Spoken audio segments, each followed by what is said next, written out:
Mike, of course, another home game ahead for you this weekend. But I mean, firstly, just quickly going back to Tuesday's game, obviously a quick turnaround and all that kind of thing, but a positive performance, and I suppose momentum always helps in these kind of situations when you've got so many games in such a short space of time.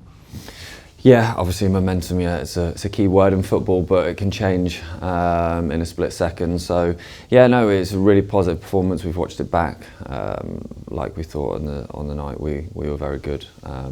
Obviously we know Kiddy and Russ, their strengths, and I think the outcome of the game was just based on how good we were. But which is pleasing. But now we're ready for Maidenhead.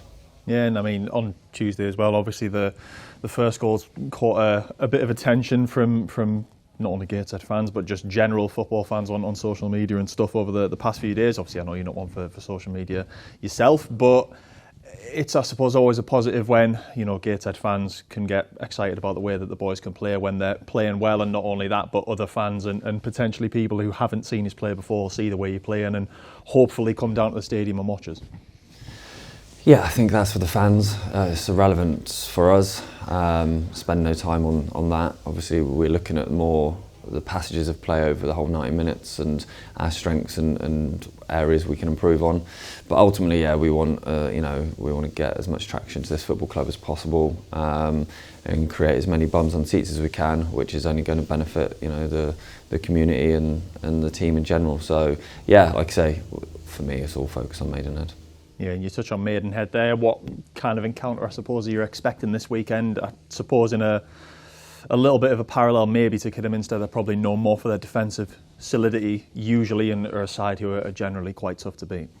Yeah, and that's what they'll be. They've got a few numerous clean sheets, which obviously we know their strength is their honesty, their endeavour. They've got you can see when you watch them, they've got a real unity, really honest group of lads. I think if we do break their press, they'll get back behind the ball, and that'll be just the theme throughout the game, so we won't have a second to rest. But ultimately, yeah, it's coming to our stadium where we want to turn up and focus on ourselves. But in terms of the opposition, we know that they're going to be so resilient, hard-working, honest. Obviously, we've commented on the manager before, probably the most experienced at this level currently, and that brings its own issues.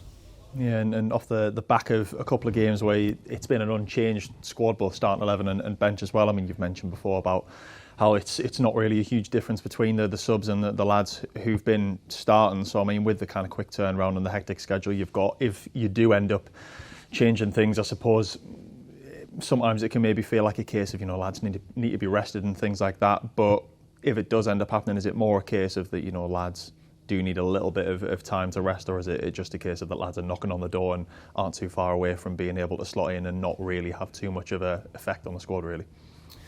Yeah, we're mindful of the month coming and the amount of game time, and obviously the amount of miles on the bus and in the lads' legs that we're going to be doing. Obviously 4G games to contend with as well, which brings its own problems.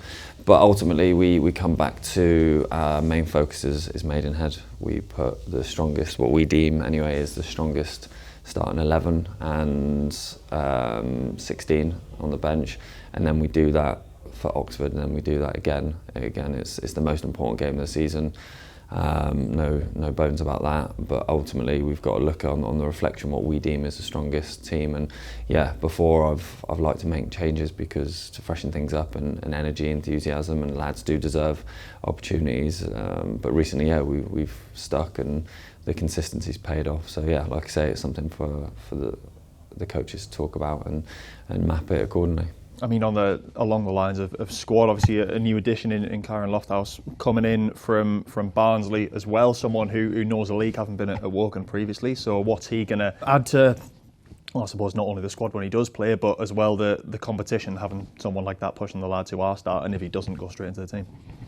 Yeah, he's going to add quality. Like you say, he's a young lad, but he's got experience. He got a great move off the back of his games in this league. which is, you know, is good. And yeah, you bring strength and depth, competition. Like I say, it's a tough industry to be in. If you've not been in it, it's relentless. It's you've always got to be pushing yourself intrinsically, but you get opportunities to really push yourselves when other players are coming into the building. It's always uncomfortable, but again, we're looking to get the strongest, most competitive team and squad as we possibly can, and that's something that boys have got to come to terms with, and especially if they want a career in the game, they've got to expect it really, and be doing everything they can regardless of who comes through the building. Yeah, and then just finally, fitness-wise, really, I mean, particularly Busted mentioned before the game on Tuesday that Panny's kind of been back in training a bit, but that it maybe come a bit too early for him to be involved in the squad. Is that still the case, that you're looking to get a bit more training into him before he is around and involved on match days at the minute? Yeah, we want to get a bit more load into him, but yeah, like I say, you know, his injury come at a difficult time. We have got strength and depth, and that again, he's a real young lad. His quality, his character, his personality is never in question. But like I say, he's got bodies in front of him at the minute as we stand. You know, we need to get that fitness inside of him. But yeah, like I say, it's a headache for myself, but not one that we want, and we're going to have lads missing out because, like I say, we've got close to a fully fit squad now, and that's the nature of where we want to go.